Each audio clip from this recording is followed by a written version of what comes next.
Sa pagpapatuloy ng ating recap, buong sigasig na nakipaglaban si Lena at determinado na tapusin ang mga undead na umaatake sa kanya upang matulungan sina Light at Aya. Samantala ay hinimok ni Light si Aya na alamin ang pinagmulan ng tila walang katapusang daloy ng mga undead.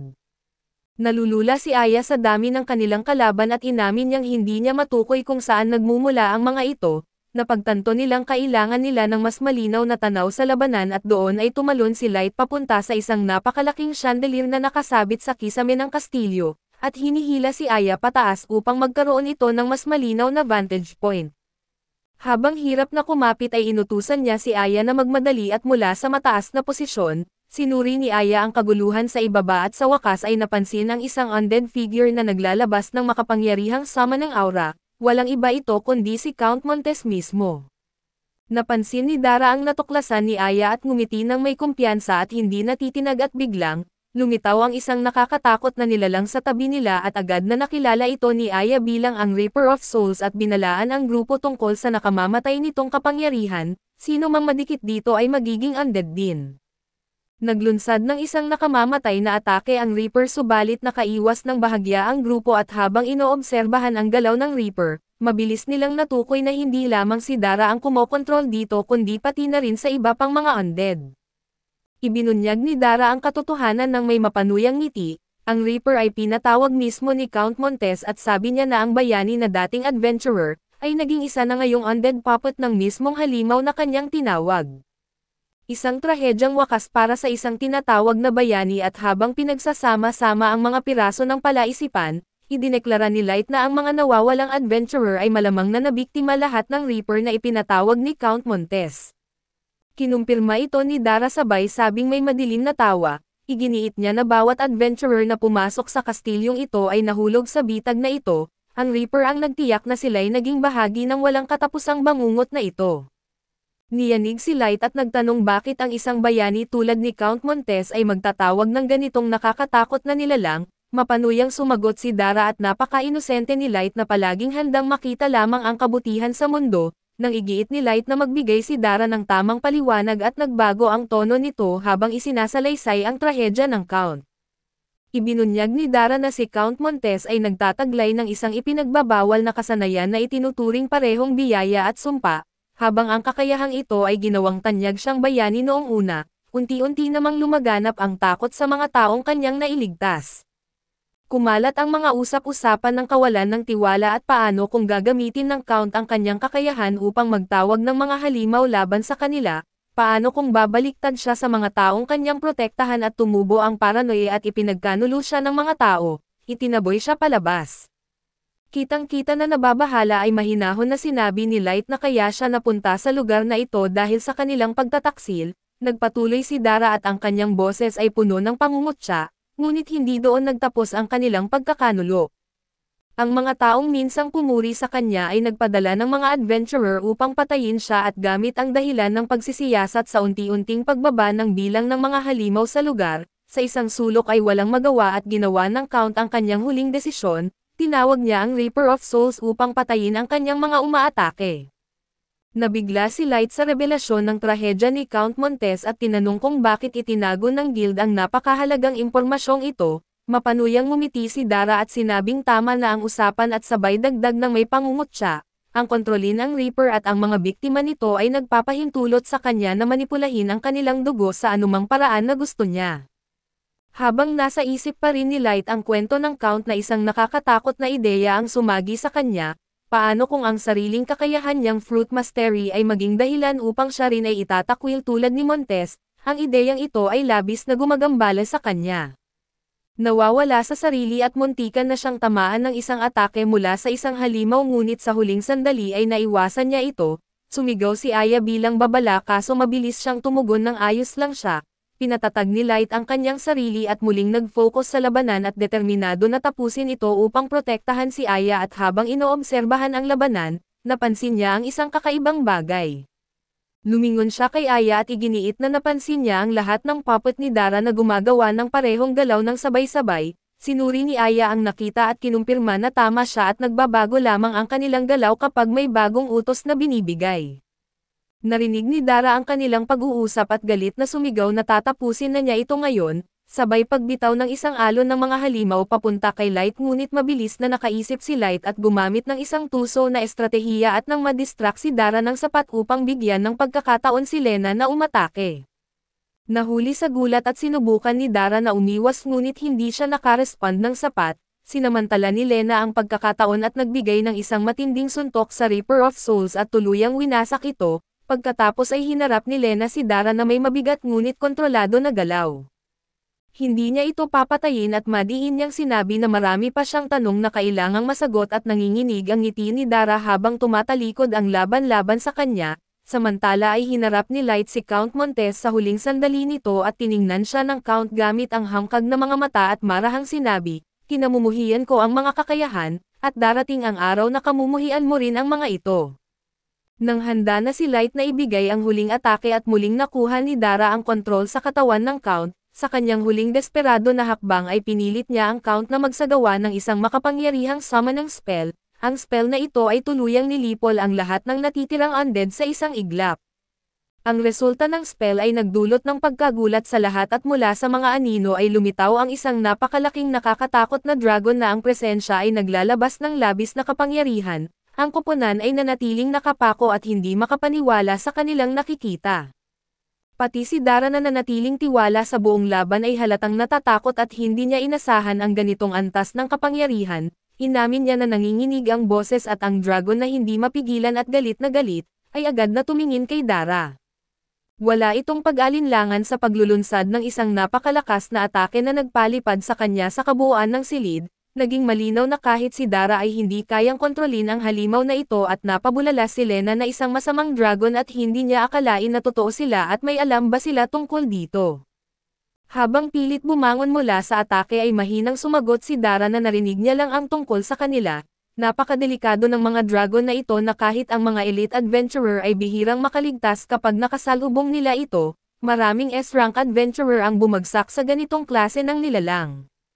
Sinubukan na mapakalma ni Light ang grupo at matapang na sinabi na makakahanap sila ng paraan para harapin ito, ngunit binalaan siya ni Aya na nanginginig ang boses na kailangan nilang tumakas kaagad at ang dragon na ito ay hindi tinatablan ng kahit anong atake, ang labanan ito ay walang kabuluhan. Sa kabila ng babala ay buong tapang na sumugod si Light sa dragon at sinugod niya ito gamit ang lahat ng kanyang lakas, ngunit ang kanyang espada ay nabasag nang tumama ito sa mga kaliskis ng dragon. Gumanti ang dragon ng isang mabangis na atake at sa huling sandali ay naiwasan ni Light ang pagdurog sa kanya. Lahat ay nanatili sa pagkagulat sa sobrang lakas ng dragon at napagtanto ng grupo na ang pagtalikod sa dragon ay tiyak na magdadala sa kanilang pagkatalo. Naiipit sa kawalang katiyakan at hinihigpitan ni Lena ang kanyang kamao at sinabi niya na kailangan nilang magtagumpay anuman ang mangyari. Habang nagpapatuloy ang laban sa dragon ay inihayag ni Aya ang isang skill-granting fruit na matagal niyang itinago. Iniabot niya ito kay Light at hinimok siyang kainin ito at naniniwalang maaaring iyon ang magbibigay sa kanila ng lakas na kailangan upang mabaliktad ang laban. Ngumiti si Light, matatag ang loob at iginiit kailangan nilang subukan at samantala si Dara ay bagaman bahagyang may malay pa ay mahinang bumungisngis at mapanuyang sinabi, "Napakahusay ka mahalan dahil nakapagpatawag ka ng halimaw na ni hindi ko kayang kontrolin." Ang kanyang sarkastikong pagtawa ay naputol nang biglang lumitaw ang isang anino sa kanyang likuran, walang imik at binuhat ng anino si Dara at naglaho sa mga anino na iniwan na mag-isa ang grupo upang harapin ang dragon. Pabalik sa grupo ay hinarap ni Lena si Aya na may gulat sa kanyang mukha at nagulat at napatanong kung bakit siya may skill-granting fruit. Tanong niya at doon ay umamin naman si Aya na dinala niya ito dahil inakala niyang baka kailanganin nila ito, bago pa magpatuloy ang pag-uusap at naglunsad muli ng isang napakalakas na atake ang dragon. Idineklara ni Light na wala ng ibang paraan kundi gamitin ang prutas at nag-alala si Lena at tumutol. Hindi nila alam kung anong kakayahan ang makukuha niya dito at baka ito'y sumalungat sa kanyang kasalukuyang kakayahan, dagdag ni Aya na maaaring magbigay ito ng isang ipinagbabawal na kakayahan. Hindi natitinag at matatag na sinabi ni Light na wala ng ibang paraan para manalo at sa huli ay umatras si Lena at kinain ni Light ang prutas. Pagkakain niya nito ay bumagsak si Light sa lupa at humahawak sa kanyang katawan habang isang matinding pakiramdam ang nararamdaman niya. Hindi tumigil ang dragon sa pagsalakay at patuloy itong nagbibitaw ng malalakas na atake at lumapit si Lena. hinarap ang mga atake ng dragon gamit ang kanyang espada upang protektahan ang kanyang mga kasamahan. Ginamit ni Aya ang kanyang evaluation skill at mabilis na natuklasan ang epekto ng prutas at ang nakuha ni Light ay ang insect resistance skill, na lubos na walang silbi sa kanilang kasalukuyang sitwasyon. Bagaman na frustrate ay nanatiling determinado si Light at nagpas siyang sumubok muli at ang mga atake ng dragon ay lalo pang tumitindi. Walang awa nitong inatake si Lena at sa kabila ng mabigat na presyon ay tiniyak ni Lena sa grupo na huwag silang mag-alala at aalagaan niya ito habang iniisip nila ang susunod na gagawin. Sa gitna ng desperasyon ay humingi si Light ng 2 pang prutas kay Aya at nagdalawang isip si Aya at binalaan siya. Hindi nila alam kung ano ang mangyayari kung sabay niyang kainin ang 2, napakapanganib nito subalit mariing sinabi ni Light na wala na silang oras para mag-isip. Nag-alangan man pero iniabot pa rin ni Aya ang 2 prutas at sabay na kinain ni Light ang mga ito at gayunpaman ay muli siyang nabigo. Ang mga nakuha niyang bagong kakayahan ay Cat Tamer at Beast Durability Enhancer, na parehong walang silbi laban sa dragon. Ang epekto ng sabay na pagkain ng 2 prutas ay nagdulot ng labis na kahinaan kay Light na parang nasusunog ang kanyang katawan. Bumagsak siya na halos hindi makagalaw at mahina niyang sinabi na kung hindi gagana ang susunod na prutas ay hindi na siya makakalaban.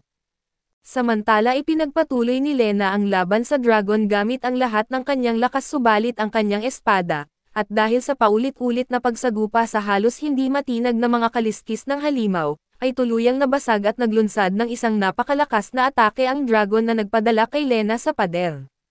Sa desperado na pagtatangka na mabaliktad ang laban ay kinain ni Light ang huling skill-granting fruit at sa pagkakataong ito isang kakaibang enerhiya ang dumadaloy sa kanya, at ang kanyang kamay ay nagningning ng isang di pangkaraniwang liwanag. Habang naghahanda ang dragon na atakihin si Lena na nawalan ng malay ay mabilis na naghagis si Light ng bato sa halimaw, na nag-abala nito at inilagay ang sarili sa pagitan ni Lena at ng dragon at mahina niyang bumubulong na patawad sa paghihintay sa kanya. Nagkamalay si Lena at tinanong kung anong kakayahan ang nakuha ni Light at habang sinusuri ni Aya ang liwanag na bumabalot kay Light, ipinaliwanag niya na ang nakuha nito ay ang Slumbering Spirit skill na isang kakaibang kakayahan na naglalabas ng pulbos na kayang agad patulugin ang kahit anong nilalang na malalanghap nito. Hindi na nagsayang ng oras si Light at itinuon ni Light ang enerhiya ng kanyang kakayahang Slumbering Spirit patungo sa dragon. Gayunpaman ay nagpatuloy ito sa pagwawala na parang walang epekto sa halimaw at napagtanto ni Light na hindi pa naaabot ng pulbos ang dragon. Tinanong niya si Aya tungkol sa saklaw ng kakayahan at ipinaliwanag niya na limitado ito sa 3 metro lamang at mabilis na gumawa ng plano si Light. Pinulot niya ang kanyang sirang espada at may ngiting bahagya niyang sinabi na buti na lang nasira ang espada niya. Napatingin si Lena at Aya sa kanya nang may pagtataka at sabay na nagtanong kung paano makakatulong ang sirang espada. Tumugon lamang si Light na ang espada ay espada pa rin at gamit ang matalim na gilid ng sirang espada ay inatake niya ang kisame sa itaas, na nagdulot ng pagbagsak ng malalaking tipak ng mga debris. Tumalon siya sa bumabagsak na mga piraso ng bato gamit ang mga ito bilang pansamantalang hagdan upang makalapit sa dragon. Sa hindi matatawarang determinasyon ay nagawa ni Light na makatalon sa ulo ng dragon at habang isinasagawa ang kanyang bagong kakayahan, buong tapang niyang idineklara na hindi ito makakatakas sa slumbering spirit niya. Mula sa kanyang katawan ay lumabas ang nagliliwanag na pulbos na bumabalot sa dragon sa isang nagniningning na ulap. Sa loob ng ilang sandali ay unti-unting nanghina ang higanteng nilalang at tuluyang bumagsak ito sa isang malalim at walang galaw na pagkakatulog. Nagbunyi ang grupo sa wakas at napagtatantong nasupil na nila ang halimaw at nagkaroon ng pagkakataong makatakas. Habang naghahanda silang umalis ay napansin ni Lena ang isang kakaibang bagay sa lupa at nakaramdam siya ng kakaibang enerhiya na nagmumula rito at pinulot ito, sigurado sa kahalagahan nito at bago pa nila masuri ang bagay ay nagsimulang gumuho ang kastilyo. Habang iniiwasan ang bumabagsak na mga debris tumakbo ang grupo patungo sa labasan, halos hindi nakatakas habang ang istruktura ay tuluyang gumuho sa likuran nila at sa labas, agad na tinanong ni Lena si Light kung maayos siya. Bagamat halatang pagod na pagod ay ngumiti si Light at mahinang sinabi na ayos lang siya, huwag silang mag-alala at bumalik na sila at kunin ang kanilang gantimpala. Sa kabila ng kanyang mahinahon na asal nakitang-kita na siya'y labis na nauubos ang lakas mula sa matinding laban.